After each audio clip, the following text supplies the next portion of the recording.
أعوذ بالله من الشيطان الرجيم. بسم الله الرحمن الرحيم.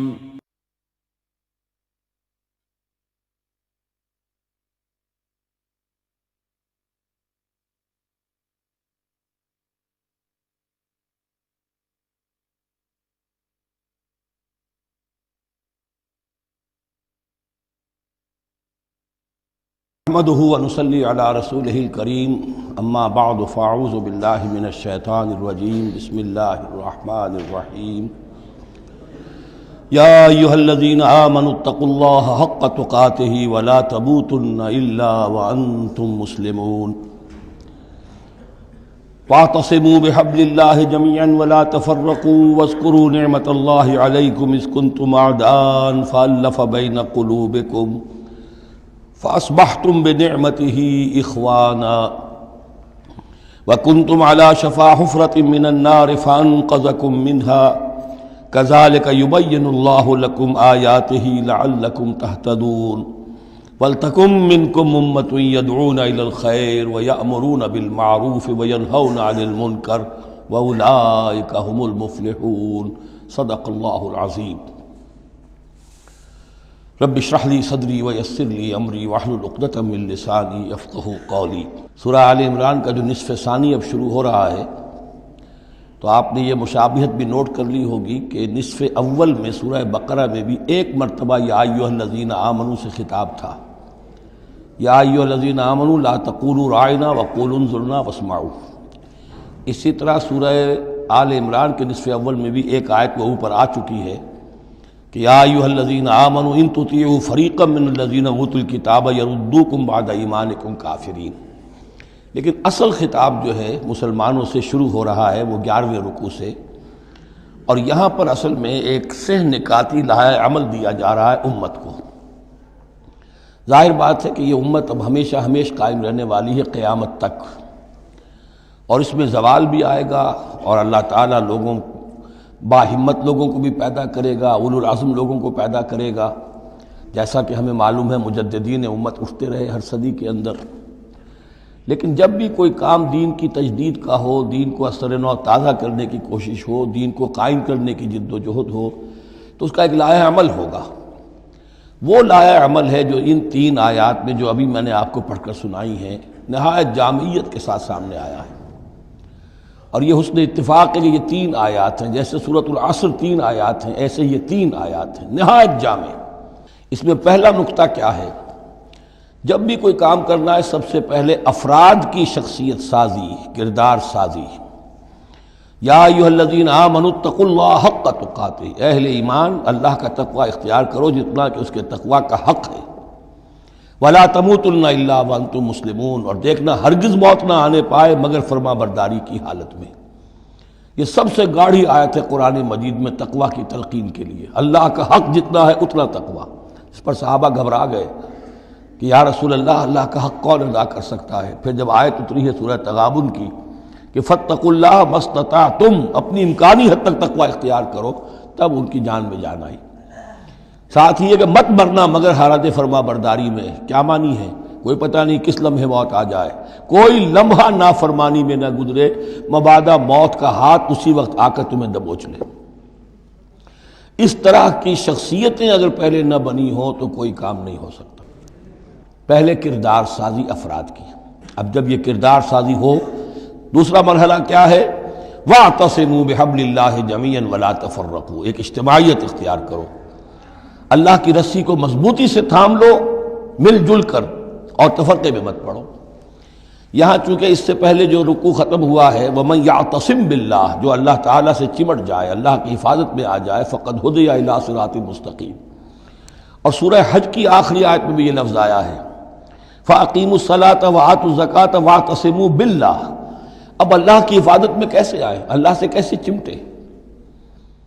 اس کے لیے فرمایا وَاعْتَصِمُوا بِحَبْلِ اللَّهِ، اللہ کی رسی سے چمٹ جاؤ، اللہ کی رسی کو مضبوطی سے تھام لو۔ اور یہ اللہ کی رسی کون سی ہے؟ متعدد احادیث کے ذریعے سے واضح ہوتا ہے کہ یہ ہے قرآن۔ ایک طرف ہے انسان میں تقوی، ایک طرف اس میں علم آنا چاہیے، قرآن کا فہم پیدا ہونا چاہیے۔ قرآن کے نظریات کو سمجھنا چاہیے، قرآن کی حکمت کو سمجھنا چاہیے۔ انسانوں میں اجتماعیت جو ہے وہ جانوروں کے گلوں کی طرح نہیں ہو سکتی کہ بھیڑ بکریوں کا ایک بڑا ریوڑ ہے اور ایک چرواہا جو ہے وہ لکڑی لے کر ان کو سب کو ایک ڈسپلن میں لیے ہوئے ہے۔ انسانوں کو جمع کرنا ہے تو ان کے ذہن ایک بنانے ہوں گے، ان کی سوچ ایک بنانی ہوگی۔ یہ حیوان عاقل ہے، یہ باشعور لوگ ہیں، ان کی سوچ ایک ہو، نظریات ایک ہو، مقاصد ایک ہو، ہم آہنگی ہو، نقطہ نظر ایک ہو، تبھی تو یہ جمع ہوں گے۔ اس کے لیے وہ چیز چاہیے جو ان میں یکرنگی خیال، یکرنگی نظر، یکجہتی مقاصد کی ہم آہنگی پیدا کر دے، اور وہ قرآن ہے۔ حبل اللہ هو حبل اللہ المتین، حضرت علی سے روایت ہے۔ حضرت عبداللہ ابن مسعود سے ہے، حضور نے فرمایا القرآن حبل اللہ الممدود من السماء الی الارض، اللہ کی مضبوط رسی ہے جو آسمان اور زمین کے درمیان تنی ہوئی ہے۔ ایک اور حدیث میں فرمایا فاستبشروا فإن طرفه بأيديكم وطرفه بيد اللہ، خوشیاں مناؤ، یہ قرآن ایسی شے ہے کہ جس کا ایک سرا تمہارے ہاتھ میں، ایک سرا اللہ کے ہاتھ میں۔ تو تقرب الی اللہ کا ذریعہ بھی قرآن، اور آپس میں تمہیں جوڑ کر رکھنے کا ذریعہ بھی قرآن۔ یہی وجہ ہے کہ ہماری ساری یہ تحریک جو ہے میری، اس کا اصل جو منبع ہے، سر چشمہ ہے، اس کا مبنی ہے، مدار ہے، وہ دعوت رجوع القرآن۔ پوری زندگی میں نے اپنی الحمدللہ کھپائی ہے اس کام میں، اور اسی کے ذریعے سے انجمن خدام القرآن اور قرآن اکیڈمیز، پھر 1 ایئر کورس، نوجوان جو ہیں تعلیم یافتہ لوگ ہیں، وہ پی ایچ ڈی بھی کر چکے ہیں، وہ ڈاکٹر بھی بن گئے ہیں، وہ انجینئر بھی ہیں، لیکن دین کی طرف سے جاہل ہیں، قرآن سمجھ نہیں سکتے۔ وہ آئیں، 1 سال رہیں ہمارے پاس، عربی سیکھیں، قرآن سیکھیں، تاکہ اس پر عمل ہو سکے۔ تو دوسرا نقطہ ہوا واعتصموا بحبل اللہ جميعا ولا تفرقوا واذکروا نعمت اللہ علیکم اذ کنتم اعداء، اور ذرا یاد کرو جو اللہ کا انعام تم پر ہوا کہ تم تو ایک دوسرے کے دشمن تھے۔ فالف بین قلوبکم، تو اللہ نے تمہارے دلوں کے اندر الفت پیدا کر دی۔ فاصبحتم بنعمتہ اخوانا، تم اللہ کے فضل و کرم سے بھائی بھائی بن گئے۔ یہ یہاں گویا کہ اولین مخاطب یہاں انصار ہیں۔ ان کے جو 2 قبیلے تھے اوس اور خزرج، وہ آپس میں لڑتے آ رہے تھے 100 برس سے، خاندانی دشمنیاں چلی آ رہی تھیں، قتل کے بعد قتل، ادھر کا قتل ادھر کا قتل۔ لیکن اب جب یہ ایمان آیا، اللہ کی کتاب آ گئی، محمد رسول اللہ آ گئے، تو اب وہ شیر و شکر ہو گئے، ان کے جھگڑے ختم ہو گئے۔ اس طرح پورے عرب کے اندر غارت گری ہوتی تھی، اسے دارالامن بنا دیا۔ وَكُنْتُمْ عَلَى شَفَا حُفْرَةٍ مِّنَ النَّارِ، اور تم تو آگ کے گڑھے کے کنارے تک پہنچ گئے تھے، بس اس میں گرنے والے تھے۔ فَأَنْقَذَكُم مِّنْهَا، تو اللہ نے اس سے تمہیں نکال لیا اور بچا لیا۔ كَذَلِكَ يُبَيِّنُ اللَّهُ لَكُمْ آيَاتِهِ لَعَلَّكُمْ تَهْتَدُونَ، اس طرح اللہ تعالیٰ اپنی آیات تمہارے لیے واضح کر رہا ہے تاکہ تم راہ پاؤ، صحیح راہ پر قائم رہو۔ یہ 2 نقطے ہو گئے۔ پہلے افراد کے کردار کی تعمیر، تقوی اور تابعداری، فرما برداری، پھر جمعیت، تنظیم، جماعت، اور اس کے لیے جو معنوی، جو اس کے لیے ہے، جو محور ہے اس تنظیم کا، وہ معنوی محور کیا ہے؟ قرآن مجید، حبل اللہ، اعتصامش کن کہ حبل اللہ اوست، مضبوطی سے تھامو، اس کو علامہ اقبال کہتے ہیں قرآن کو، حبل اللہ یہ ہے۔ اب یہ جو حبل اللہ، اور جو اس کے لیے ظاہری شکل بنے گی، وہ بھی اس صورت میں ہم پڑھ چکے ہیں، من انصاری اللہ، کہ کوئی اللہ کا بندہ کھڑا ہو اور کہے کہ میں تو اس راستے پر چل رہا ہوں، اب کون ہے جو میرے ساتھ آتا ہے اور میرا مددگار بنتا ہے۔ اب ایسی جمعیت جو وجود میں آئی وہ کیا کرے گی؟ یہ تیسری آیت اہم ترین ہے۔ وَلْتَكُن مِّنكُمْ أُمَّةٌ يَدْعُونَ إِلَى الْخَيْرِ وَيَأْمُرُونَ بِالْمَعْرُوفِ وَيَنْهَوْنَ عَنِ الْمُنكَرِ، سے نکاتی پھر آ گیا۔ تیسرے میں 3 کام، یہ جماعت کے کرنے کے کام صرف 3 ہیں۔ دعوت خیر، دعوت الی الخیر، اور سب سے بڑا خیر یہ قرآن ہے۔ یامرون بالمعروف، نیکی کا حکم دیتے رہیں، وینہون عن المنکر، اور بدی سے روکتے رہیں، واولئک هم المفلحون، اور یہی لوگ ہیں جو فلاح پانے والے ہیں۔ ولتکن منکم امۃ، تم میں سے ایک ایسی امت وجود میں آنی چاہیے، منکم ہے، گویا کہ ایک بڑی امت ہے امت مسلمہ، وہ تو اب 150 کروڑ ہیں یا 140 یا 130 کروڑ ہیں، سوئے ہوئے ہیں، اپنے منصب کو بھولے ہوئے ہیں، دین سے دور ہیں۔ تو اب اس امت کے اندر چھوٹی امت بنے، ایک جماعت بنے، وہ جماعت اپنے ذمے یہ کام لے لے، جاگو اور جگاؤ، جو ہمدرد کا ایک جو نعرہ ہے کہ اب جاگو اور جگاؤ، اللہ نے تمہیں جاگنے کی صلاحیت دے دی، اب اوروں کو جگاؤ، اور اس کے لیے طاقت فراہم کرو، ایک جماعت بناؤ۔ وَلْتَكُن مِّنكُمْ أُمَّةٌ يَدْعُونَ إِلَى الْخَيْرِ وَيَأْمُرُونَ بِالْمَعْرُوفِ وَيَنْهَوْنَ عَنِ الْمُنكَرِ وَأُولَٰئِكَ هُمُ الْمُفْلِحُونَ۔ یہی لوگ فلاح پانے والے ہیں۔ وہ بڑی امت کروڑوں کی جو ہے جو یہ کام نہیں کرتی، وہ فلاح کی امید میں اگر ہے اور نجات کی امید میں ہے تو ایک امید موہوم ہے۔ فلاح پانے والے صرف یہ لوگ ہوں گے، اولئک ھم المفلحون۔ اب اسی میں آگے چل کر میں نے جو منہج انقلاب نبوی ہے اس میں یہ بات واضح کی ہے کہ جب کوئی انقلاب کے لیے آخری اقدام ہوگا وہ بھی نہی عن المنکر بالید، اس لیے کہ حدیث میں حضور نے نہی عن المنکر کے 3 مرتبے بیان کیے ہیں۔ ابو سعید خدری رضی اللہ عنہ سے روایت ہے، من رأى منکم منکرا فلیغیرہ بیدہ فإن لم یستطع فبلسانہ فإن لم یستطع فبقلبہ وذلک اضعف الایمان، رواہ مسلم رحمہ اللہ۔ تم میں سے کوئی شخص کسی منکر کو دیکھے، اس کا فرض ہے اسے طاقت سے، زور سے، ہاتھ سے بند کرے، روکے، بدلے۔ اگر اس کی طاقت نہیں ہے تو زبان سے تو کہے، اس کی بھی ہمت نہیں ہے تو دل میں نفرت ضرور رکھے، اور یہ ایمان کا کمزور ترین درجہ ہے۔ نفرت بھی ختم ہو گئی، وائے ناکامی متاع کارواں جاتا رہا، کارواں کے دل سے احساس زیاں جاتا رہا تو اب کوئی ایمان نہیں۔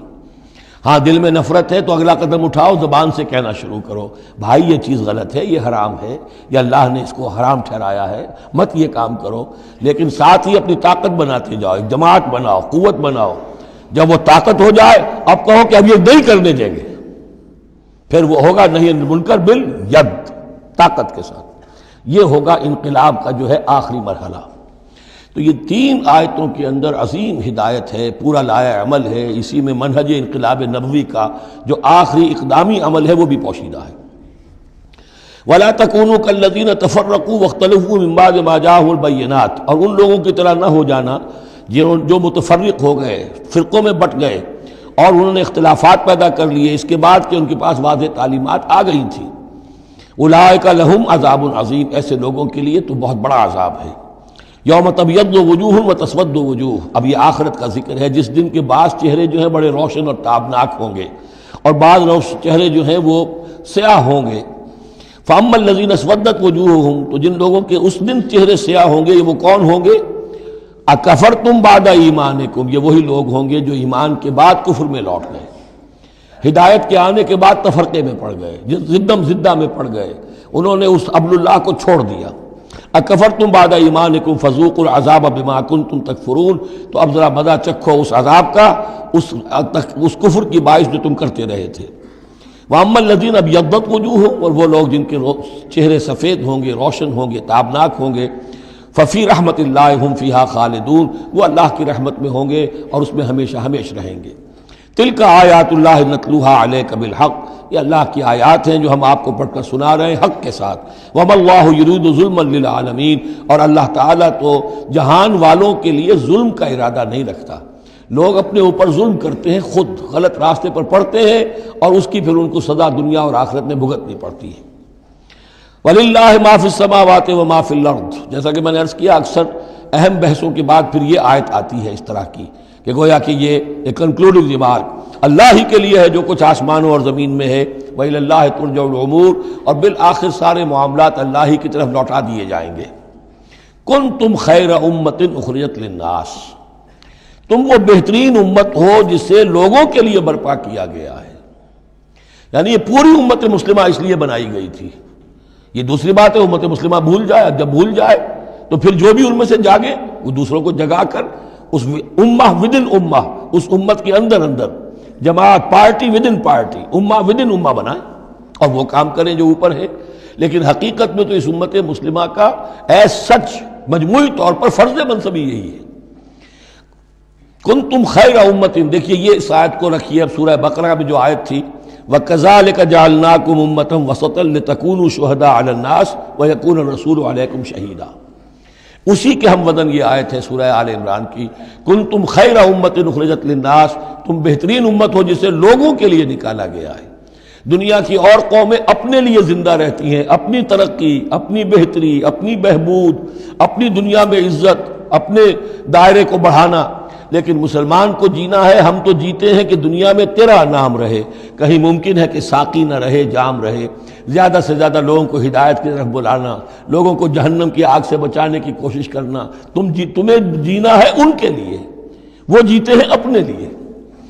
کنتم خیر امت اخرجت للناس، تمہیں نکالا گیا ہے، برپا کیا گیا ہے لوگوں کے لیے، تامرون بالمعروف، تم حکم کرتے ہو نیکی کا، وتنہون عن المنکر، اور تم روکتے ہو بدی سے، وتؤمنون باللہ، اور تم ایمان رکھتے ہو اللہ پر۔ یہ کیفیت تھی پوری امت مسلمہ کی حضور کے وقت، اور وہ جو پہلے بتایا گیا ہے وہ اس وقت کے لیے ہے جب کہ امت سو گئی ہو، امت بھول گئی ہو اپنے مقصد وجود کو۔ ظاہر بات ہے جن کو ہوش آ جائے وہ لوگوں کو جگائیں اور ایک نئی جمعیت فراہم کریں۔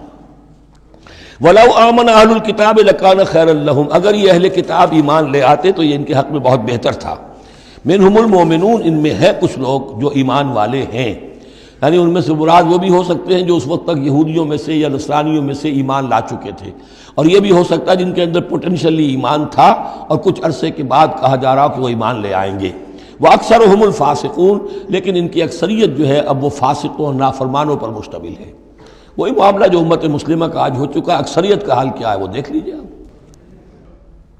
لَن يَضُرُّوكُمْ إِلَّا أَذًى، اے مسلمانوں یہ تمہیں نقصان نہیں پہنچا سکیں گے مگر کچھ تھوڑی سی کوفت، بہرحال تمہارے لیے کوفت کا سبب تو بنتے رہیں گے، لیکن یہ تمہیں کوئی ضرر بالفعل پہنچا نہیں سکیں گے۔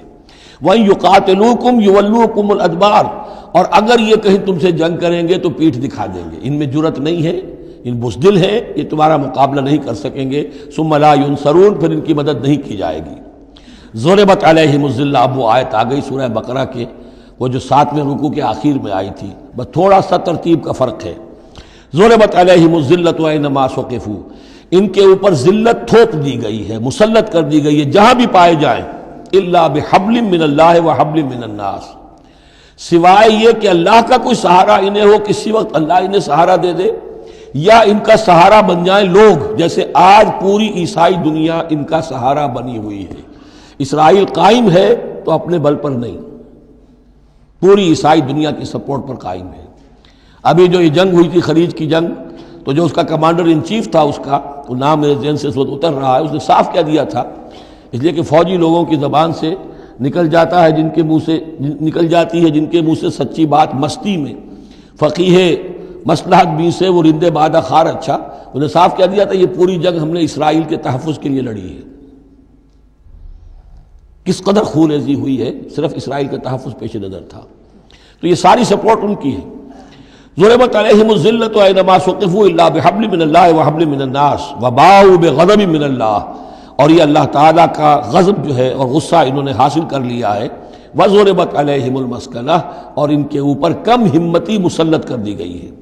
ذالک بانہم کانوا یکفرون بآیات اللہ، جو کہ تو وہی الفاظ آ رہے ہیں، اور اللہ تعالیٰ تو ظالم نہیں ہے۔ ان کا یہ حشر اس لیے ہوا ہے کہ یہ اللہ تعالیٰ کی آیات کا انکار کرتے رہے، وَيَقْتُلُونَ الْأَنْبِيَاءَ بِغَيْرِ حَقٍّ، اور انبیاء تک کو قتل کرتے رہے ناحق۔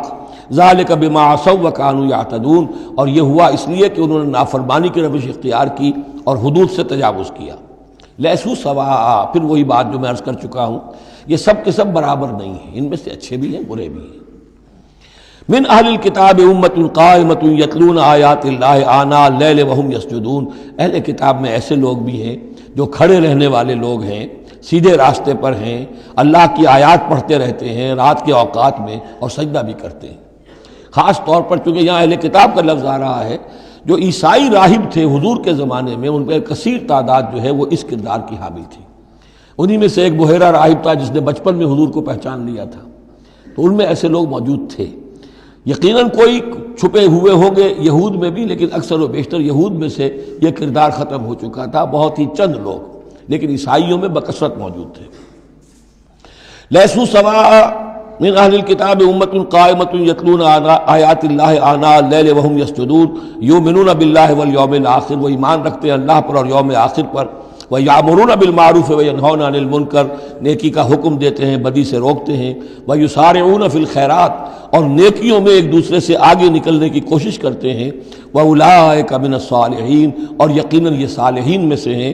وَمَا يَفْعَلُوا مِنْ خَيْرٍ فَلَنْ يُكْفَرُوهُ، جو خیر بھی یہ کریں گے تو اس کی ناقدری نہیں کی جائے گی۔ وَاللَّهُ عَلِيمٌ بِالْمُتَّقِينَ، اللہ تعالیٰ اپنے ایسے متقی بندوں سے واقف ہے۔ ان الذین کفروا لن تغنی عنہم اموالہم ولا اولادہم من اللہ شیئا، اس کے برعکس جو لوگ کفر پر اڑ جائیں گے ان کے کام نہیں آ سکیں گے، نہ ان کے اموال نہ ان کے اولاد، اللہ سے بچانے میں کچھ بھی۔ وَأُولَٰئِكَ أَصْحَابُ النَّارِ، وہ جہنمی ہیں، ہم فیہا خالدون، اسی میں رہیں گے۔ مثل ما ينفقون في هذه الحیات الدنیا كمثل ريح فيها سر اصابت حرث قوم ظلموا انفسهم فاهلكت۔ اب یہ جو جنگیں کر رہے تھے قریش مکہ، تو ظاہر بات ہے کہ وہ بھی انفاق کرتے تھے، فوج تیار کرنی ہے، اونٹ چاہیے، سواریاں چاہیے، ہتھیار چاہیے، تو خرچہ کرتے تھے نا۔ اب یہ اس کی طرف اشارہ ہے کہ یہ لوگ جو دنیا کی زندگی میں کچھ خرچ کرتے ہیں، یا تو دین کی مخالفت کے لیے، یا اپنے جی کو ذرا جھوٹی ایک تسلی دینے کے لیے کہ ہم کچھ نہ کچھ صدقہ خیرات بھی کرتے ہیں، چاہے ہمارا کردار کتنا ہی گر گیا ہو، تو ان کے انفاق کی مثال ایسی ہے کمثل ریح فیہا سر، کہ جیسے ایک زوردار آندھی ہو جس میں پالا ہو، بہت ٹھنڈ ہو، اصابت حرث قوم، وہ کسی قوم کی کھیتی کو آ پڑے، ظلموا انفسہم، جنہوں نے اپنی جان پر ظلم کیا، فاہلکت ہو، اور اس سب کو تباہ و برباد اور تہس نہس کر کے رکھ دے۔ یعنی ان کی یہ نیکیاں، ان کا یہ انفاق، ان کی یہ جد و جہد، یہ سب کی سب بالکل ضائع ہو جانے والی ہیں، ہبط ہو جانے والی نیکیاں، اور ضائع جانے والی ان کی ساری مساعی اور دوڑ دھوپ۔ وما ظلمهم اللہ ولکن انفسہم یظلمون، اور انہوں نے، ان پر اللہ نے کوئی ظلم نہیں کیا، بلکہ وہ اپنی جانوں پر خود ظلم ڈھا رہے ہیں۔ یا ایھا الذین آمنوا لا تتخذوا بطانۃ من دونکم، اہل ایمان مت بناؤ اپنے بھیدی اپنے سوا کسی کو، یعنی رازدار نہ بناؤ سوائے کسی مسلمان کے جس کے بارے میں اطمینان ہو، صاحب ایمان ہے، اس کے علاوہ کسی اور شخص کو اپنا بھیدی نہ بناؤ۔ چونکہ یہ مدینے میں رہتے تھے بہت عرصے سے، ان کی دوستیاں تھیں یہودیوں کی، اور ادھر جو ہے یہ اوس اور خزرج کے لوگوں کی، وہ دوستیاں ہیں، پس منظر ہے، پرانے تعلقات ہیں، روابط ہیں، اس کی وجہ سے وہ بسا اوقات جو راز کی باتیں ہوتی تھی وہ بھی بیچارے سادہ لوح مسلمان اپنی نیکی کے اندر، سادگی میں، وہ بھی ان کو بتا دیتے تھے۔ لا تتخذوا بطانۃ من دونکم لا یعلونکم خبالا، وہ تمہارے لیے کسی خرابی میں کوئی کسر نہیں چھوڑتے۔ ودوا ما عنتم، انہیں پسند ہے وہ چیز جو تمہیں تکلیف میں ڈالے، مشقت میں ڈالے۔ قد بدت البغضاء من افواہہم، ان کی جو دشمنی ہے تم سے وہ ان کے منہوں سے بھی ظاہر ہو چکی ہے، ان کا کلام ایسا ہوتا ہے، آتش برساتے ہیں زبان سے۔ وما تخفی صدورہم اکبر، اور جو کچھ زبان سے ظاہر ہوتا ہے وہ تو پھر بھی کم ہے، ان کے دلوں کے اندر جو آگ بھڑک رہی ہے دشمنی کی اور حسد کی، وہ اس سے کہیں بڑھ کر ہے۔ قد بینا لکم الآیات ان کنتم تعقلون، ہم نے تمہارے لیے اپنی آیات کو واضح کر دیا ہے اگر تم عقل سے کام لو، یعنی باز آ جاؤ، اپنے اس طرز عمل کو دیکھو۔ ہاں انتم اولئک تحبونہم، تمہارا حال تو یہ کہ تم ان سے محبت کرتے ہو، شرافت ہے تمہاری، سادہ لوحی ہے، پرانے تعلقات ہیں، ان تعلقات کو تم نبھانا چاہتے ہو۔ ولا یحبونکم، لیکن جان لو وہ تم سے محبت نہیں کرتے۔ وتؤمنون بالکتاب کلہ، اور تمہاری شان یہ کہ تم پوری کتاب کو مانتے ہو، تم تورات کو بھی مانتے ہو، انجیل کو بھی مانتے ہو۔ یہ نصیبا من التورات آیا تھا نا، نصیبا من الکتاب، کتاب ہی کا ایک حصہ تھا تورات، کتاب ہی کا ایک حصہ اللہ تعالیٰ کی اس قدیم کتاب جو ام الکتاب میں سے ہی پھر یہ انجیل آئی ہے، اسی ام الکتاب سے پھر قرآن مجید کامل آیا ہے۔ تو تم تو مانتے ہو پوری کتاب کو۔ وَإِذَا لَقُوكُمْ قَالُوا آمَنَّا، اور جب یہ تم سے ملتے ہیں تو کہتے ہیں جی ہم بھی مومن ہیں، ہم بھی مانتے ہیں، بات ٹھیک ہے آپ کی۔ وَإِذَا خَلَوْا، جب وہ علیحدگی میں ہوتے ہیں، خلوت میں ہوتے ہیں، عَضُّوا عَلَيْكُمُ الْأَنَامِنَ مِنَ الْغَيْظِ، تو اب تم پر غصے کی وجہ سے اپنی انگلیاں چباتے ہیں۔ عَضَّ يَعُضُّ، انگلیاں کاٹنا، غصے کہ اب کچھ پیش نہیں جا رہی، اور اسلام کا جو ہے معاملہ اور آگے سے آگے بڑھتا جا رہا ہے، لیکن یہ کہ اس کے غصے میں پیچ و تاب کھاتے ہیں، اپنی انگلیاں چباتے ہیں۔ قل موتوا بغیظکم، ان سے کہو کہ مرو اپنے اس غصے میں، غم میں، اپنے جذبات میں۔ ان اللہ علیم بذات الصدور، یقیناً اللہ تعالیٰ جو کچھ سینوں کے اندر مضمر ہے اس سے بھی واقف ہے۔ ان تمسسکم حسنۃ تسؤہم، اگر تمہیں اے مسلمانوں کوئی بھلائی پہنچ جائے، کوئی خیر ہو جائے، تمہیں کہیں فتح نصیب ہو جائے، انہیں بری لگتی ہے۔ وَإِن تُصِبْكُمْ سَیِّئَةٌ یفرحوا بِہَا، اور اگر تمہیں کوئی تکلیف پہنچے، کہیں کوئی زخم پہنچ جائے، کوئی عارضی طور پر شکست کہیں ہو جائے، جیسے احد میں ہو گئی تھی، تو بڑے خوش ہوتے ہیں، شادیانے بجاتے ہیں۔ وَإِن تَصْبِرُوا وَتَتَّقُوا، لیکن یہ کہ اگر تم صبر کرتے رہو اور تقویٰ کی روش اختیار کرو، لَا يَضُرُّكُمْ كَيْدُهُمْ شَيْئًا، ان کی یہ ساری چالیں تمہیں کوئی مستقل نقصان نہیں پہنچا سکیں گی۔ لیکن یہ کہ صبر اور تقویٰ، یہ دو چیزیں، وَاسْتَعِینُوا بِالصَّبْرِ وَالصَّلَاةِ، وہی صلاۃ جو ہے اس کی جگہ یہاں لفظ تقویٰ آ گیا ہے کہ یہ تم اگر کرتے رہو گے تو پھر یہ کہ ان کی ساری سازشیں ناکام ہوں گی بالآخر۔ ان اللہ بما یعملون محیط، جو کچھ یہ کر رہے ہیں اللہ اس کا احاطہ کیے ہوئے ہے. یہ اللہ کے اس دائرے سے جو اللہ نے ایک حد کھینچی ہوئی ہے اس سے آگے نہیں نکل سکتے، بس اس کے اندر اندر اچھل کود کر رہے ہیں. جو بھی ان کی سازشیں ہیں وہ ہو رہی ہیں، لیکن یہ کہ اللہ تمہیں ضمانت دے رہا ہے کہ کوئی مستقل تمہیں نقصان یہ نہیں پہنچا سکیں گے. اب یہاں سے 6 رکوع میں نے عرض کیا تھا کہ نصف ثانی کو 3 حصوں میں تقسیم سمجھیے. پہلے 2 رکوع مکمل ہو گئے، 11واں اور 12واں. اب 6 رکوع مسلسل چلیں گے غزوہ احد کے حالات پر. پہلے وہ غزوہ سمجھ لیجئے کہ تھا کیا. غزوہ بدر کا چونکہ تذکرہ ہوگا وہ تو سورہ انفال میں ہم پڑھیں گے. ترتیب مصحف اور ہے، زمانی ترتیب نہیں ہے، ترتیب نزولی نہیں ہے. غزوہ بدر میں مسلمانوں کو بہت زبردست اللہ نے فتح دی. کفار مکہ کو بڑی زک پہنچی. 70 بڑے تقریباً سارے ان کے بڑے سردار مارے گئے. ان کے اندر اب جو جلن تھی اور غصہ تھا، اور عرب کا یہ مزاج تھا کہ بدلہ لینا ہے، لہذا 1 سال کے اندر انہوں نے پوری تیاری کی. تمام جو بھی کر سکتے تھے ساز و سامان جمع کیا 3000 کا لشکر لے کر. اور اب ابو سفیان، ابو جہل تو مارا جا چکا تھا، وہ تھا سردار جو کہ بدر میں آیا تھا فوج لے کر. اب ابو سفیان جو ہیں وہ چونکہ بعد میں ایمان لے آئے، ان کے نام کو تو ہم ادب کے ساتھ ہی لیں گے. اب وہ سردار تھے اس وقت، اور وہ 3000 کا لشکر لے کر آئے. اور اس دفعہ وہ اتنا اہتمام کر کے آئے تھے کہ ہماری فتح یقینی ہے. اپنے بچوں کو، خاص طور پہ خواتین کو بھی ساتھ لے کر آئے تاکہ ہمارے اندر غیرت رہے کہ ہماری عورتیں بھی ساتھ ہیں. اگر کہیں میدان سے ہمارے قدم اکھڑ گئے تو ہماری عورتیں جو ہے وہ قبضے میں چلی جائیں گی مسلمانوں کے. تو ہند جو تھی، اس کی بیوی، ابو سفیان کی بیوی ہند، وہ بھی ایمان لے آئی بعد میں. لیکن عتبہ کی بیٹی تھی، اس کا باپ اور بھائی عتبہ ابن ربیعہ، اور چچا اس کا اور بھائی، یہ 3 جو ہیں بدر میں قتل ہو چکے تھے، مسلمانوں کے ہاتھوں واسر جہنم ہو چکے تھے. تو ہند کے سینے کے اندر بھی انتقام کی آگ تھی. باقی تو یہ کہ کوئی گھر بچا ہی نہیں تھا مکے کا جن کا کوئی نہ کوئی آدمی مارا نہ گیا، اور 70 آدمی مارے گئے تھے. اب یہ جب لوگ آئے ہیں تو ادھر حضور نے مشورہ کیا صحابہ سے کہ کیا کرنا چاہیے. لشکر آ گیا 3000 کا. کچھ لوگوں نے کہا کہ ٹھیک ہے، کھل کر مقابلہ کریں گے، ڈٹ کر مقابلہ کریں گے، چلیں گے میدان میں. حضور کا اپنا رجحان ادھر تھا کہ یہ صورتحال ایسی ہے کہ ہم اگر مدینے میں محصور رہ کر مقابلہ کریں تو بہتر ہے. لیکن جو لوگ بدر کے بعد ایمان لائے تھے، ایک تو ان کا جوش و خروش تھا، ان کا ہمیں تو شہادت چاہیے، ہمیں آخر اس موت سے کیا ڈر ہے، شہادت ہے مطلوب و مقصود مومن، نہ مال غنیمت نہ کشور کشائی. تو حضور نے ان کا لحاظ کرتے ہوئے آپ نے فیصلہ کر دیا ٹھیک ہے ہم میدان میں جائیں گے، کھل کر مقابلہ کریں گے. اس پر جب وہ مقابلے میں پہنچ گئے ہیں، آپ لے کر گئے تھے 1000 آدمی باہر. جب آمنا سامنا ہوا ہے تو وہاں عبداللہ ابن ابی یہ کہہ کر اپنے 300 آدمیوں کو لے کے واپس آ گیا. اتفاقاً اس کی رائے بھی یہ تھی کہ کھلے میدان میں جنگ مت کرو، بلکہ یہ کہ محصور ہو کر. جو حضور کی رائے تھی وہی اس کی بھی تھی اس وقت. لیکن اس وقت وہ یہ کہہ کر کہ جب ہماری بات نہیں مانی جاتی تو ہم خام خواہ کیوں اپنی جانیں جو ہے جوکھوں میں ڈالیں. وہ 300 آدمی لے گیا تو رہ گئے صرف 700. ان 700 میں سے بھی 2 گھرانے ایسے تھے، بنو حارثہ بنو سلمہ، ان کے قدم بھی تھوڑی دیر کے لیے ڈگمگائے. لیکن پھر ان کو اللہ تعالیٰ نے حوصلہ دیا اور وہ جم گئے. وہ 300 چلے گئے. اس کے بعد اللہ نے وعدہ کیا ہوا تھا مدد کا، جنگ ہوئی، مدد آئی اور اللہ نے فتح دے دی. لیکن وہ ایک درہ تھا مسلمانوں کی پشت پر پہاڑ میں. حضور کو اندیشہ تھا کہ ایسا نہ ہو کہ وہاں سے ہم پر حملہ ہو جائے تو 2 طرف سے ہم چکی کے پاٹ کے درمیان، 2 پاٹوں کے درمیان آ جائیں. وہاں 50 تیر انداز آپ نے مقرر کر دیے تھے کہ یہاں سے مت ہلنا، چاہے تم یہ دیکھو کہ ہم سب مارے گئے اور ہمارے گوشت جو ہے وہ کوے اور چیلیں کھا رہے ہیں، تب بھی تم نے نہیں ہلنا یہاں سے.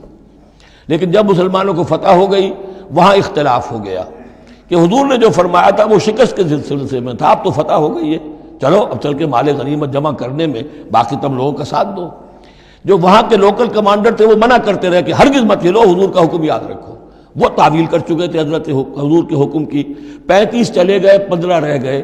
خالد ابن ولید اس وقت جو تھے، کیولری جو تھی، جو گھڑ سوار تھے ان کے جو ہے وہ کمانڈر خالد ابن ولید تھے، ایمان نہیں لائے تھے ابھی.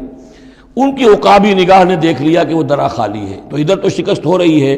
وہ اپنا 100 گھوڑوں کا جتنا بھی گھوڑے تھے ان کا لے کر پورا کا پورا رسالہ، اور وہ پیچھے سے آ کر حملہ کیا اور وہ فتح شکست میں بدل گئی.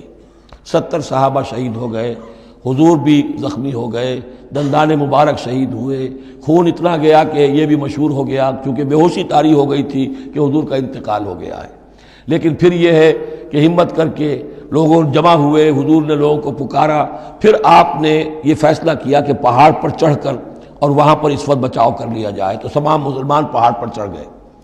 اب موقع یہ تھا ان کے لیے، ابو سفیان اور دوسری طرف جو یہ ان کے ساتھی جو کیولری کے سردار تھے خالد بن ولید، ان میں اختلاف ہو گیا۔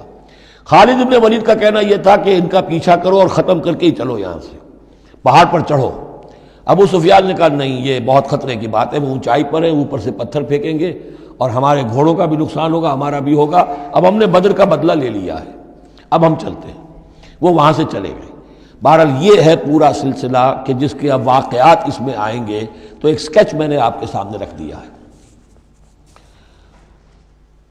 وَإِذْ غَدَوْتَ مِنْ أَهْلِكَ تُبَوِّئُ الْمُؤْمِنِينَ مَقَاعِدَ لِلْقِتَالِ، اور یاد کریے اے نبی صلی اللہ علیہ وسلم، جب کہ آپ صبح کو اپنے گھر سے نکلے تھے، اپنے حضرت عائشہ صدیقہ کے حجرے سے آپ برآمد ہوئے تھے، تُبَوِّئُ الْمُؤْمِنِينَ، اور آپ لوگوں کو مقاعد للقتال، آپ لوگوں کو ان کے مورچوں میں بٹھا رہے تھے، یعنی آپ جب صف بندی کر رہے تھے وہاں اور مورچے معین کر رہے تھے۔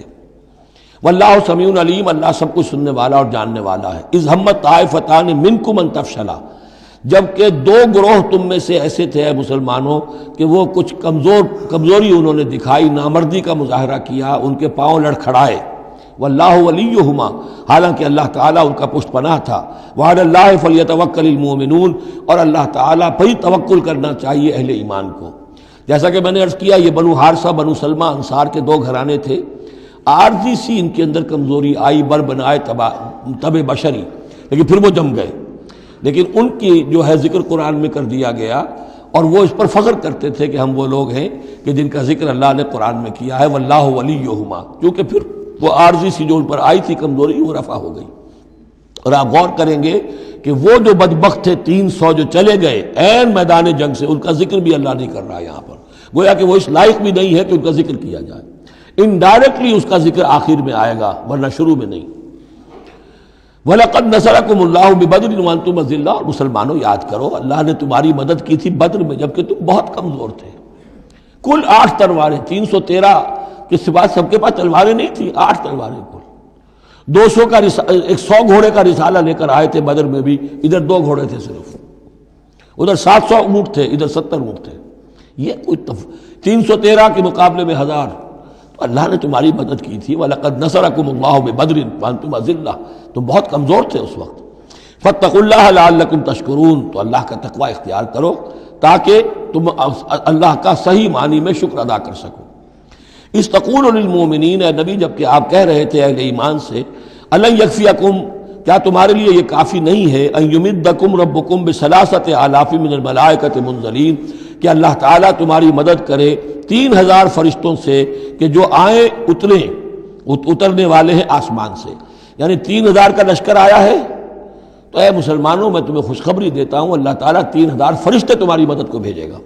بلا، حضور نے اللہ تعالیٰ کی طرف سے آ رہا، یہ بات تو حضور نے فرمائی تھی، اللہ تعالیٰ نے حضور کی اس دعا، گویا کہ دعا کہہ لیجئے یا جو بھی آپ نے پیشن گوئی کی، ایک طرح کا استدعا بھی ہو سکتی تھی کہ اللہ سے اس طریقے سے آپ یہ استدعا کر رہے ہوں، تو فوراً اس کی منظوری کا اعلان ہو گیا، بلا کیوں نہیں۔ ان تصبروا وتتقوا، مسلمانوں اگر تم صبر کرو گے اور تقوی کی روش پر رہو گے، وَيَأْتُوكُم مِّن فَوْرِهِمْ هَٰذَا، اور اگر وہ فوری طور پر تم پر حملہ آور ہو جائے دشمن، يُمْدِدْكُمْ رَبُّكُمْ بِخَمْسَةِ آلَافٍ، تو اللہ تو تمہاری مدد کرے گا تمہارا پروردگار 3000 نہیں 5000 فرشتوں کے ذریعے سے، مصوبین جو نشان زدہ گھوڑوں کے اوپر آئیں گے۔ لیکن اس کے ساتھ دیکھیے وَمَا جَعَلَهُ اللَّهُ إِلَّا بُشْرَىٰ لَكُمْ، لیکن یہ سب بھی اللہ تعالیٰ کی طرف سے ایک بشارت کے طور پر تمہیں بتا دیا گیا، وَلِتَطْمَئِنَّ قُلُوبُكُمْ بِهِ، اور تاکہ تمہارے دل مطمئن ہو جائیں، وَمَا النَّصْرُ إِلَّا مِنْ عِنْدِ اللَّهِ، مدد تو ہوتی ہی اللہ کی طرف سے ہے، فرشتوں کا بھیجنا بھی ضروری نہیں ہے، اللہ فرشتوں کو بھیجے بغیر مدد کر سکتا ہے، کن فیکون کی شان رکھتا ہے، لیکن تمہاری طبع بشری کے حوالے سے تمہیں یہ خبر دی گئی ہے کہ 3000 کی اگر دشمن سامنے ہے تو تمہیں 3 نہیں 5000، اگر وہ فوری طور پر آگے حملہ آور ہو گئے تو 5000 تمہیں فرشتے بھیج دیں گے۔ لِيَقْطَعَ طَرَفًا مِّنَ الَّذِينَ كَفَرُوا، یہ اللہ تعالیٰ چاہتا ہے کہ یہ کافروں کا ایک بازو کاٹ دے، اور یکبتہم، یا ان کو ذلیل کر دے، فینقلبوا خائبین، تاکہ پھر وہ لوٹ جائیں بہت ہی خائب و خاسر ہو کر، ناکام ہو کر۔ اب یہ گفتگو ذہن میں رکھیے، ترتیب جو ہے وہ نہیں ہے۔ پہلے جو ذکر ہو رہا ہے وہ تو آپ میدان جنگ میں پہنچ چکے تھے، یہ ذکر ہو رہا ہے اس سے پہلے کا، جب خبریں پہنچی ہوں گی کہ 3000 کا لشکر آ رہا ہے، اس وقت جو گفتگو ہوئی ہے۔ اب اس جنگ کے دوران جو بھی کچھ مسلمانوں سے خطائیں ہوئیں، غلطیاں ہوئیں، ان کی طرف بھی اشارہ ہے۔ اس میں بعض ایک معاملہ ایسا بھی ہوا جو حضور سے بھی خطا کا ایک معاملہ ہوا، اس کے اوپر بھی گرفت ہے، بلکہ سب سے پہلے حضور والے معاملے کو لیا جا رہا ہے۔ جب آپ زخمی ہو گئے شدید اور آپ پر بے ہوشی بھی طاری ہوئی، پھر جب ہوش میں آیا تو آپ کی زبان پر یہ الفاظ آ گئے، کیف یہدی اللہ قوما خضبوا وجہ نبیہم بالدم، اللہ اس قوم کو کیسے ہدایت دے گا جس نے اپنے نبی کے چہرے کو خون سے رنگ دیا، کیونکہ تلوار کا وار پڑا تھا آپ کی یہ چیک جو ہے، چیک بون پر، یہ جو ہڈی ہے چہرے کی، اور اس سے 2 آپ کے دانت بھی شہید ہو گئے تھے، اور یہ کہ فوارہ خون کا چھوٹا تھا، اور اس فوارے سے ظاہر بات ہے آپ کا پورا چہرہ لہو لہان، پورا جسم، اور خون اتنا گیا کہ آپ پر بے ہوشی طاری ہو گئی۔ کیف یہدی اللہ قوما، اللہ کیسے ہدایت دے گا اس قوم کو، خضبوا جنہوں نے رنگ دیا، وجہ نبیہم اپنے نبی کے چہرے کو، بالدم خون سے۔ اس پر گرفت ہو رہی ہے، لیس لک من الامر شیء، اے نبی آپ کا کوئی اختیار نہیں ہے، آپ کا کام ہے دعوت دینا، تبلیغ کرنا، لوگوں کی ہدایت و ضلالت کا فیصلہ ہم کرتے ہیں، آپ نہیں کرتے۔ اور دیکھیے اللہ نے کیا شان دکھائی، جس شخص کی وجہ سے یہ سب کچھ ہوا ہے، خالد ابن ولید، حضور ہی کے زبان مبارک سے اسے خطاب دلوایا، خالد سیف من سیوف اللہ، خالد اللہ کی تلواروں میں سے تلوار ہے۔ حالانکہ یہ ساری زخم جو پہنچی ہے وہ حضرت خالد ابن ولید اس وقت تک جو وہ کفر کے سرداروں میں سے تھے، اور وہ آئے تھے۔ لیس لک من الامر شیء، اے نبی یہ اختیار آپ کا نہیں ہے، اور یتوب علیہ اور یعذبہ، اللہ کے اختیار میں، وہ چاہے گا تو ان کی توبہ کی توفیق دے دے گا، وہ ایمان لے آئیں گے، یا اللہ چاہے گا انہیں عذاب دے گا، فإنہم ظالمون، اس لیے کہ ظالم تو ہیں، انہوں نے گناہ تو کیا ہے، غلط کام کر رہے ہیں، سزا کے وہ حقدار ہو چکے ہیں، لیکن ہو سکتا ہے اللہ انہیں ہدایت دے دے۔ اب دیکھیے یہ وقت کی بات ہوتی ہے، چند سال پہلے طائف میں وہ دعا جو ہے آپ سے کہا گیا، فرشتہ آیا کہ اے نبی جنہوں نے آپ پر پتھراؤ کیا ہے اور آپ کی توہین و تذلیل کی ہے، یہ ملک الجبال جو ہے کہتا ہے کہ میں حاضر ہوں، مجھے اللہ نے بھیجا ہے، آپ فرمائیں تو ان دونوں پہاڑوں کو ٹکرا دوں جن کے مابین یہ وادی کے اندر یہ شہر طائف آباد ہے، تاکہ یہ سب پس جائیں، سرما ہو جائیں۔ آپ نے فرمایا نہیں، کیا عجب کہ اللہ تعالیٰ ان کی آئندہ نسلوں کو ہدایت دے دے۔ لیکن اب یہ مرحلہ کچھ ایسا تھا کہ زبان مبارک سے وہ جملہ نکل گیا۔ یہ بھی ہو سکتا ہے کچھ چونکہ بے ہوشی سے ایک دم اٹھے ہیں تو اس وقت شاید پوری طریقے سے آپ جو ہے اپنے پوری طرح اپنے حواس جو ہے ابھی بحال نہیں ہوئے تھے اور یہ الفاظ نکل گئے۔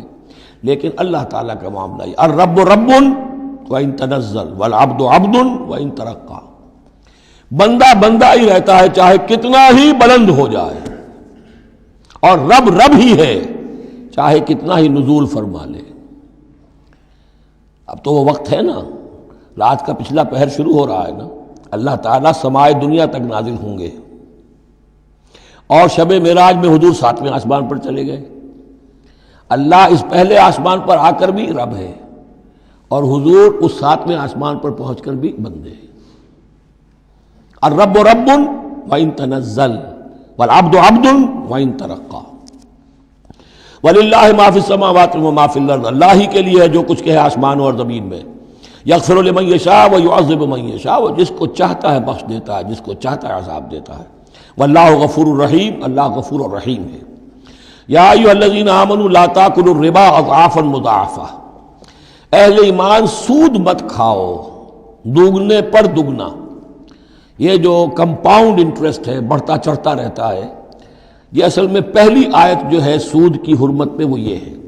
بلکہ نوٹ کیجئے، جیسا کہ میں نے نوٹ کرا دیا تھا کل آپ کو، سب سے پہلے ایک مکی صورت میں سورہ روم میں بات آ گئی تھی، ما آتیتم من ربا لیربو فی اموال الناس فلا یربو عند اللہ وما آتیتم من زکاۃ تریدون وجہ اللہ فاولئک هم المضعفون۔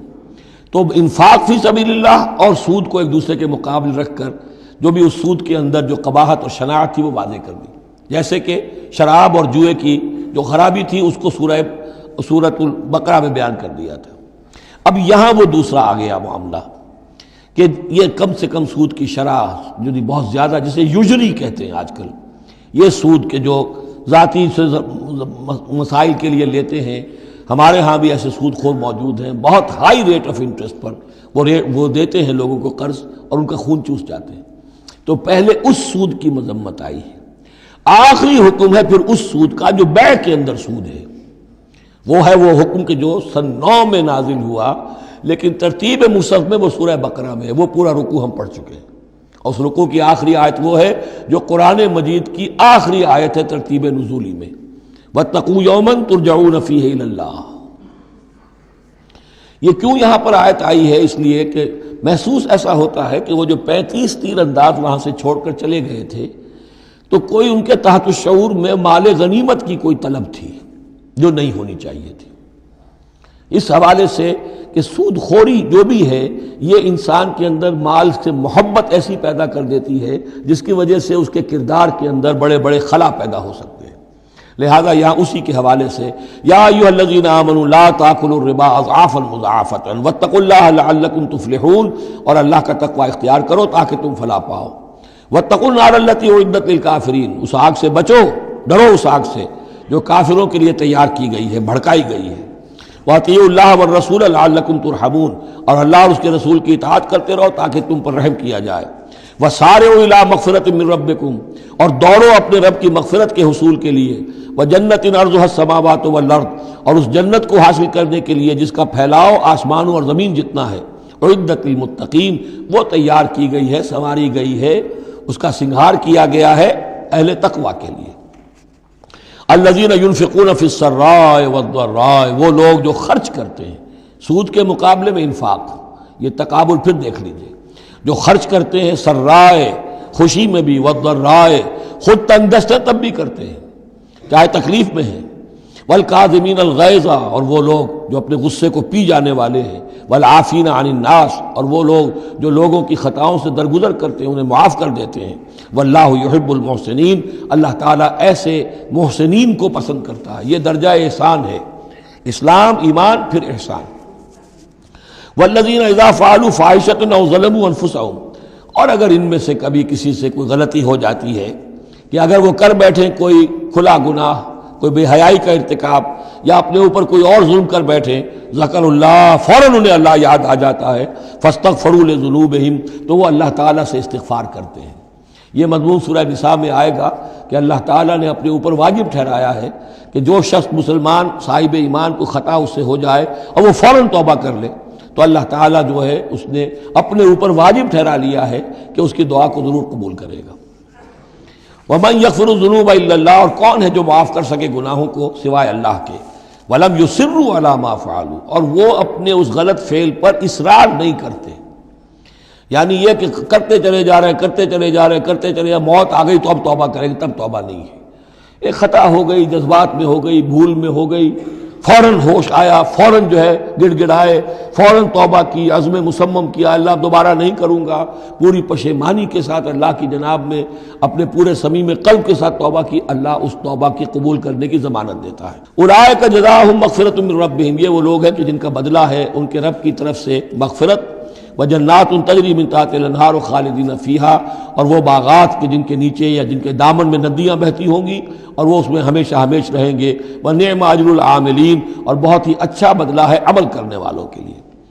قد خلت من قبلکم سنن فسیروا فی الارض، تم سے پہلے بھی بہت سی قومیں، بہت سے حالات اور واقعات گزر چکے ہیں۔ فسیروا فی الارض، تو زمین میں گھومو پھرو، فانظروا کیف کان عاقبۃ المکذبین، اور دیکھو کہ کیسا انجام ہوا ہے جھٹلانے والوں کا۔ جب ان کے قریش کے قافلے جاتے تھے وہ شام کی طرف، تو راستے میں تو جو قوم سمود کا مسکن بھی آتا تھا، وہ بستیاں بھی آتی تھیں جن میں کبھی حضرت لوط نے تبلیغ کی تھی، ان کے جو کھنڈرات تھے، تو یاد کرو کہ ان کے ساتھ کیا کچھ ہوا ہے۔ ھذا بیان للناس وھدی وموعظۃ للمتقین، یہ بیان ہے لوگوں کے لیے، وضاحت ہے لوگوں کے لیے، اور ہدایت ہے اور نصیحت ہے متقین کے حق میں۔ ولا تہنوا ولا تحزنوا، یہ آیت بڑی اہم ہے، اور نہ کمزور پڑو اور نہ غم کھاؤ۔ وانتم الاعلون ان کنتم مؤمنین، ہمارا پختہ وعدہ تمہارے ساتھ یہ ہے کہ تم ہی سربلند ہوگے، آخری فتح تمہاری ہوگی، تم ہی سب سے اونچے ہوگے بشرطے کہ تم مومن ہوئے۔ اور اس آیت کا میں حوالہ دیا کرتا ہوں، آج دنیا میں ہم ذلیل ہیں،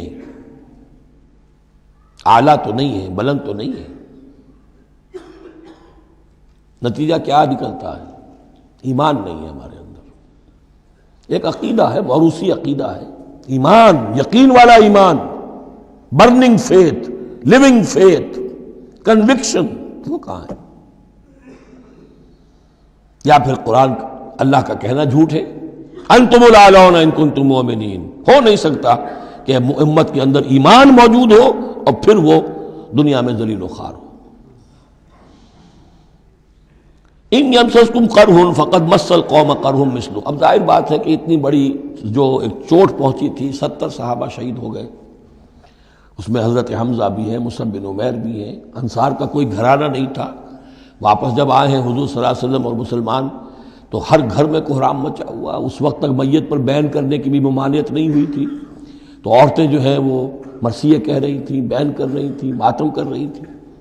اس حال میں خود حضور صلی اللہ علیہ وسلم کی زبان مبارک سے الفاظ نکل گئے، اما حمزہ تو فلا بواکی لہ، ہائے حمزہ کے لیے تو کوئی رونے والی بھی نہیں، کیونکہ حمزہ کی کون یہاں خواتین ہیں رشتہ دار، حمزہ تو مہاجر تھے۔ انصار کے گھرانے میں جو خواتین ہیں وہ تو اپنے اپنے مردوں کی، اپنے اپنے شہیدوں کی، مقتولوں کی جو ہے وہ کر رہی ہیں، بین کر رہی ہیں۔ اس پر پھر انصار نے جا کر اپنے گھروں سے خواتین کو حضرت صفیہ کے گھر بھیجا، حضرت حمزہ کی ہمشیرہ، کہ وہاں جا کر تعزیت کرو۔ تو بہرحال دکھ تو محمد کو بھی پہنچا ہے صلی اللہ علیہ وسلم، آخر یہ حساس دل تھا آپ کا، پتھر کا کوئی ٹکڑا تو نہیں تھا سینے کے اندر، جو بھی زخم پہنچی ہے۔ یہاں اللہ تعالیٰ اہل ایمان کی دلجوئی کے لیے کہہ رہا ہے کہ اتنے غمگین نہ ہو، اتنے ملول نہ ہو، اتنے دل گرفتہ نہ ہو۔ ان یمسسکم قرح، اگر تمہیں کوئی چرکا لگا ہے اب، فقد مس القوم قرح مثلہ، تو تمہارے دشمن کو اس جیسا ہی چرکا لگ چکا ہے کہ نہیں؟ 1 سال پہلے ان کے 70 مارے گئے تھے کہ نہیں؟ وَتِلْكَ الْأَيَّامُ نُدَاوِلُهَا بَيْنَ النَّاسِ، اور یہ تو دن ہیں جن کو ہم لوگوں میں الٹ پھیر کرتے رہتے ہیں، اونچ نیچ، ایک سی کیفیت ہم نہیں رکھتے۔ وَلِيَعْلَمَ اللَّهُ الَّذِينَ آمَنُوا، اور یہ اس لیے ہوتا ہے کہ اللہ دیکھ لے کہ کون حقیقتاً مومن ہے، اس لیے کہ امتحان نہ آئے، آزمائش نہ آئے، تکلیف نہ آئے، قربانی نہ دینی پڑے، کوئی زک نہ پہنچے، تو سبھی مومن ہیں۔ پھر تو پتہ چلتا ہے کہ کون ثابت قدم رہا، کس نے اپنا سب کچھ لگا دیا، کس نے صبر کیا۔ تو اللہ تعالیٰ جاننا چاہتا ہے، دیکھنا چاہتا ہے۔ وَلِيَعْلَمَ اللَّهُ الَّذِينَ آمَنُوا وَيَتَّخِذَ مِنكُمْ شُهَدَاءَ، اللہ چاہتا ہے تم میں سے کچھ کو مقام شہادت عطا کرے، اپنی گواہی کے لیے قبول کر لے انہیں۔ وَاللَّهُ لَا يُحِبُّ الظَّالِمِينَ، اللہ ظالموں کو پسند نہیں کرتا۔ اگر تمہیں تکلیف پہنچی اس کا یہ مطلب نہیں ہے کہ اللہ تعالیٰ نے کفار کی مدد کی ہے اور کفار کو پسند کیا، معاذ اللہ۔ وَلِيُمَحِّصَ اللَّهُ الَّذِينَ آمَنُوا وَيَمْحَقَ الْكَافِرِينَ، اور یہ اس لیے ہوا ہے کہ اللہ تعالیٰ اہل ایمان کو بالکل پاک کر دے۔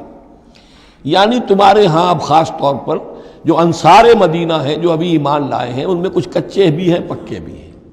اللہ چاہتا ہے کہ وہ پوری طریقے سے پک بھی جائیں، اور اگر کوئی کچا ہی رہنا ہے تو وہ کٹ بھی جائے، تاکہ جماعت کی بحثیت مجبوری جو ہے اس کی قوت کو ضعف نہ پہنچے۔ تو پاک کر لینا، تمحیص، بحث و تمحیص میں یہ لفظ ہم استعمال کرتے ہیں۔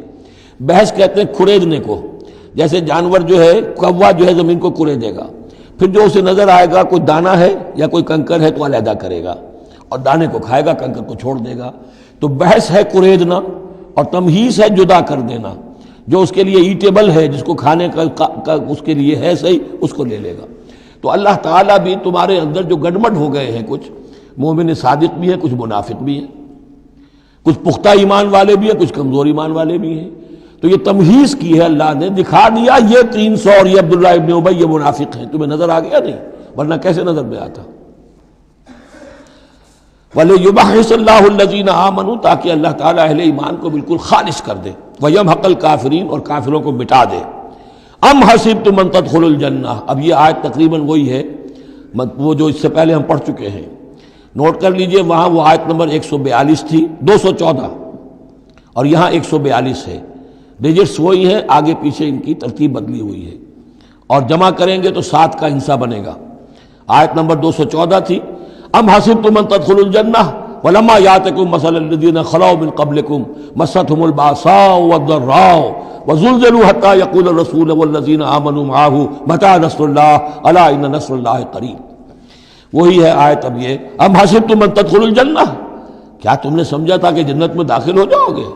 وَلَمَّا يَعْلَمِ اللَّهُ الَّذِينَ جَاهَدُوا مِنكُمْ، ابھی تو اللہ نے دیکھا ہی نہیں ہے تم میں سے کون واقعتاً جہاد کرنے والے ہیں، ابھی تو امتحان ہے، ابھی اس کے امتحان اور بھی ہیں، ابھی تو تمہارے لیے بڑی سے بڑی منزلیں، کڑی سے کڑی منزلیں آنے والی ہیں۔ وَلَمَّا يَعْلَمِ اللَّهُ الَّذِينَ جَاهَدُوا مِنكُمْ وَيَعْلَمَ الصَّابِرِينَ، اور ابھی تو اللہ تعالیٰ نے دیکھا ہی نہیں ہے کہ کون ہے تمہارے اندر جو واقعتاً اللہ کی راہ میں صبر اور استقامت کا ثبوت دیتے ہیں۔ وَلَقَدْ كُنْتُمْ تَمَنَّوْنَ الْمَوْتَ مِنْ قَبْلِ أَنْ تَلْقَوْهُ، اور تمہارا حال یہ ہے کہ تم موت کی تمنا کرتے تھے اس سے پہلے کہ وہ ان سے ملاقات ہوئی۔ یہ وہ جو نئے لوگ ایمان لائے تھے اور نوجوان تھے، ان کا تھا ہمیں تو شہادت چاہیے اور ہم تو کھلے میدان میں جائیں گے، یہ اب ان کے اوپر تھوڑا سا تبصرہ ہو رہا ہے کہ اس وقت تو شہادت کا بڑا ذوق و شوق جو ہے اور جوش جہاد اور ذوق شہادت کا اظہار ہو رہا تھا، اب تم نے موت دیکھ لی ہے نا، تو یہ ہے موت، اتنی اچھی چیز نہیں ہے موت، اتنی آسانی سے انسان اسے قبول نہیں کرتا۔ وَلَقَدْ كُنْتُمْ تَمَنَّوْنَ الْمَوْتَ مِنْ قَبْلِ أَنْ تَلْقَوْهُ، تم تمنائیں کرتے تھے موت کی، شہادت کی، اس سے پہلے کہ اس سے ملاقات ہوتی۔ فَقَدْ رَأَيْتُمُوهُ وَأَنْتُمْ تَنْظُرُونَ، تو اب تم نے اسے دیکھ لیا ہے اپنی آنکھوں سے، نگاہوں سے موت نکلی۔ وَمَا مُحَمَّدٌ إِلَّا رَسُولٌ، اسی میں ایک دفعہ یہ بھی ہو گیا تھا کہ کچھ لوگوں نے یہ کہا کہ جب محمد کا انتقال ہو گیا تو اب کس لیے جنگ کرنی ہے؟ حضرت عمر بھی ہیں ان میں سے، جب خبر یہ اڑ گئی کہ حضور فوت ہو گئے، انہوں نے تلوار پھیر دی، بیٹھ گئے، اب کس کے لیے جنگ کرنی؟ تو اس میں کہا گیا کہ یہ تو تمہارا غلط رویہ ہے، گرفت ہو رہی ہے، ہر ایک کے اوپر گرفت ہوگی، پہلی گرفت محمد پر ہو گئی صلی اللہ علیہ وسلم، لیس لک من الامر شیء۔ تو حضرت عمر بہرحال حضور کے مقابلے میں تو کوئی حیثیت نہیں، ان پر بھی گرفت ہو رہی ہے۔ وما محمد الا رسول، اور محمد کچھ نہیں ہے اس کے سوا کہ وہ اللہ کے رسول ہے، وہ معبود تو نہیں ہے، تم ان کے لیے تو جہاد نہیں کر رہے، تم جہاد اللہ کے لیے کر رہے ہو، دین کا غلبہ جو ہے وہ اللہ کے دین کا غلبہ ہے، محمد کی حیثیت کیا ہے؟ وہ تو اللہ کے رسول ہے۔ وما محمد الا رسول قد خلت من قبلہ الرسل، اور ان سے پہلے بہت سے رسول گزر چکے۔ افئن مات، تو اگر وہ ان کا انتقال ہو جائے، او قتلا، یا بالفرض وہ قتل ہو جائیں، انقلبتم علی اعقابکم، تو کیا تم اپنی ایڑیوں کے بل لوٹ جاؤ گے؟ یہی تمہارے دین اور ایمان کی حقیقت ہے۔ ومن ینقلب علی عقبیہ فلن یضر اللہ شیئا، اور جو کوئی بھی اپنی ایڑیوں کے بل لوٹ جائے گا وہ اللہ کو کوئی نقصان نہیں پہنچائے گا۔ وسیجزی اللہ الشاکرین، ہاں اللہ بدلہ دے گا شکر کرنے والوں کو۔ حضرت عمر چونکہ جذباتی انسان تھے، اس میں کوئی شک نہیں، تقریباً یہی کیفیت حضور کے انتقال پر پھر ہو گئی تھی ان کی، تلوار کھینچ کر بیٹھ گئے تھے، جو کہے گا محمد کا انتقال ہو گیا سر اڑا دوں گا اس کا۔ وہ تو پھر حضرت ابو بکر آئے، وہ یار غار، ثانی اسلام و غار و بدر و قبر، وہ آئے ہیں، ان کے لیے چونکہ رکاوٹ نہیں تھی، حضرت عمر تو اندر جا نہیں سکتے تھے، حضرت عائشہ کا حجرہ تھا، اب حضرت عائشہ بیٹی ہیں حضرت ابو بکر کی، وہ سیدھے گئے حجرے میں، جا کر چہرے مبارک پر چادر تھی ہٹائی اور آپ کی پیشانی کو بوسہ دیا اور کہا کہ اب دوبارہ موت آپ پر وارد نہیں ہوگی، اب تو حیات جاویدانی آپ کو حاصل ہو چکی۔ پھر باہر آ کر یہی آیت پڑھی، وما محمد الا رسول قد خلت من قبلہ الرسل افئن مات او قتل انقلبتم علی اعقابکم۔ حضرت عمر کہتے ہیں مجھے محسوس ہوا جیسے یہ آیت ابھی نازل ہوئی ہے، اتنا اثر ہوا۔ یہ عظیمت تھی حضرت ابو بکر کی، بہت بلند مقام ہے حضرت ابو بکر کا۔ وما کان النفس ان تموت الا باذن اللہ، اور کسی جان کے لیے یہ ممکن ہی نہیں ہے کہ وہ مر سکے، اس پر موت وارد ہو مگر اللہ کے حکم سے۔ کتابا مؤجلہ، وہ تو لکھی ہوئی شے ہے اجل معین کے ساتھ، ہر ایک کا وقت طے ہے۔ Death is the best guard, آپ کا باڈی گارڈ جو ہے سب سے بہترین وہ موت ہے۔ موت کا وقت جب ہے تبھی آئے گی، اس سے پہلے کوئی آپ کے لیے موت لا نہیں سکتا۔ لہذا سب سے بڑی حفاظت انسان کے لیے خود اس کی موت ہے۔ وما كان النفس ان تموت الا باذن الله كتابا مؤجلا ومن يرد ثواب الدنيا نؤته منها، جو کوئی دنیا کا اجر و ثواب چاہتا ہے ہم اسے دیتے ہیں. یہ سورہ بقرہ میں بھی ہم پڑھ چکے تھے حج کے ذکر میں. وَمَن يُرِدْ ثَوَابَ الْآخِرَةِ نُؤْتِهِ مِنْهَا, اور جو واقعتاً آخرت کا ثواب چاہتا ہے, بدلہ چاہتا ہے, جزا چاہتا ہے اپنے اعمال کی, ہم اس میں سے اس کو دیں گے. وَسَنَجْزِي الشَّاكِرِينَ, اور شکر کرنے والوں کو ہم جزا دیں گے. وَكَأَيٍّ مِّن نَبِيٍّ قَاتَلَ مَعَهُ رِبِّيُّونَ كَثِيرٌ, اور اے مسلمانوں یہ تمہارے ساتھ جو واقعہ پیش آیا ہے وہ پہلا تو نہیں ہے. کتنے ہی نبی ایسے گزرے ہیں کہ ان کے ساتھ ہو کر ربیون, یہ ربی ربائی جو ان کا یہودیوں کے ہاں آج بھی لفظ چلتا ہے, ربانیون, ربائز, ربی, جو اللہ والے ہیں, اللہ کے ماننے اور چاہنے والے, اللہ کے متوالے, اللہ کے دیوانے. کائیم من نبی, کتنے ہی نبی گزرے ہیں, قاتل معاہو, ان کے ساتھ ہو کر جنگ کیا, ربیون نے, کثیر, اللہ والوں نے, اللہ کے غلاموں نے, اللہ کے عاشقوں نے. فما وہنوا لما اصابہم فی سبیل اللہ, تو اللہ کی راہ میں جو بھی تکلیفیں ان پر آئیں اس میں انہوں نے جی نہیں ہارا. وما ضعفوا, نہ انہوں نے کمزوری دکھائی. وما استکانوا, نہ ہمت ہاری. واللہ یحب الصابرین, اور اللہ تعالیٰ کو ایسے صابروں ہی سے محبت ہے. تو اے مسلمانوں ان کا کردار اپناؤ اور دل گرفتہ نہ ہو. وما كان قولهم الا ان قالوا ربنا اغفر لنا ذنوبنا واسرافنا في امرنا, اور ان کا تو ہر مرحلے پر یہی قول ہوتا تھا کہ وہ دعا کرتے تھے, اے رب ہمارے بخش دے ہمیں ہمارے گناہ, واسرافنا في امرنا, اور اگر ہم سے اپنے کسی معاملے میں حد سے تجاوز ہو جائے, جیسے کچھ تجاوز ہو گیا حضور سے کہ آپ نے وہ الفاظ فرما دیے, کیف یہدی اللہ قوما خضبوا وجہ نبیہم بالدم, یا جیسے حضرت عمر سے ہو گیا کہ تلوار پھینک کر بیٹھ گئے. تو اللہ جو اسراف ہم سے ہو جائے, اسراف ہے کسی حد سے تجاوز کر جانا, جائز حد تک خرچ کرنا ٹھیک ہے, آپ اس میں آگے بڑھ جاتے ہیں وہ اسراف ہے. وَإِسْرَافَنَا فِي أَمْرِنَا, بخش دے جو بھی اسراف, جو بھی زیادتی ہم سے ہو گئی. وَثَبِّتْ أَقْدَامَنَا, اور ہمارے قدموں کو جما دے. وَانصُرْنَا عَلَى الْقَوْمِ الْكَافِرِينَ, اور ہماری مدد فرما کافروں کے مقابلے میں. یہی دعا تھی حضرت طالوت کے ساتھیوں کی, یہی دعا تھی جس پر ختم ہوئی وہ دعا کہ جو سورہ بقرہ کے اختتام پر آئی, فانصرنا علی الکافرین, وہی دعا یہاں بھی ہے. فآتاہم اللہ ثواب الدنیا وحسن ثواب الآخرہ, تو ان لوگوں کو اللہ تعالیٰ نے عطا فرمایا دنیا کا ثواب بھی, دنیا میں بھی سربلندی دی, فتوحات دی, وحسن ثواب الآخرہ, اور آخرت کے ثواب کا تو بہت ہی عمدہ حصہ ان کے لیے ہے. واللہ یحب المحسنین, اور اللہ تعالیٰ جو ہے ایسے محسنین کو پسند کرتا ہے. یا ایھا الذین آمنوا ان تطیعوا الذین کفروا یردوکم علی اعقابکم, اے اہل ایمان اگر تم ان لوگوں کا کہنا مانو گے جنہوں نے کفر کی روش اختیار کی ہے, وہ تمہیں تمہاری ایڑیوں کے بل واپس لے جائیں گے. فتنقلبوا خاسرین, اور پھر تم بالکل خسارے والے, تباہ اور برباد ہو جانے والے ہو جاؤ گے. بل اللہ مولاکم, تمہیں تو یہ سمجھنا چاہیے تمہارا مولا, مددگار, پشت پناہ, ساتھی, حمایتی اللہ ہے. وَهُوَ خَيْرُ النَّاصِرِينَ, اور وہی ہے کہ جو سب سے بڑھ کر مدد کرنے والا, سب سے اچھا مددگار ہے. سَنُلْقِي فِي قُلُوبِ الَّذِينَ كَفَرُوا الرُّعْبَ, ہم ان قریب کافروں کے دلوں میں رعب ڈال دیں گے. بِمَا أَشْرَكُوا بِاللَّهِ, اس سبب سے کہ انہوں نے شرک کیا اللہ کے ساتھ. مَا لَمْ يُنَزِّلْ بِهِ سُلْطَانًا, اور ایسی چیزوں کو شریک ٹھہرایا, ایسی ہستیوں کو یا چیزوں کو جس کے لیے اللہ تعالیٰ نے کوئی سند نہیں اتاری. وَمَأْوَاهُمُ النَّارُ وَبِئْسَ مَثْوَى الظَّالِمِينَ, اور اللہ ان کا ٹھکانہ جو ہے وہ جہنم ہے, اور بہت ہی برا ٹھکانہ ہے ظالموں کے لیے. یہ اصل میں اس آیت میں توجیہ ہو رہی ہے کہ وہ کیوں چلے گئے, جبکہ اس درجے ان کو یعنی کھلی فتح حاصل ہو چکی تھی, مسلمانوں کو ہزیمت ہو گئی. حضور اور صحابہ جو ہے انہوں نے پناہ لے لی ہے پہاڑ کے اوپر جا کر. خالد بن ولید کہہ بھی رہے ہیں کہ اس معاملے کو اب ختم کرنا چاہیے, روز روز کا ٹنٹا جو ہے وہ اب نہ رہے. لیکن ابو سفیان کے اندر دل میں کوئی ایسا رعب اللہ نے اس وقت ڈال دیا کہ وہاں سے وہ چلے گئے. ورنہ یہ کہ واقعتاً اس وقت صورتحال جو ہے مسلمانوں کے لیے بہت مخدوش ہو چکی تھی.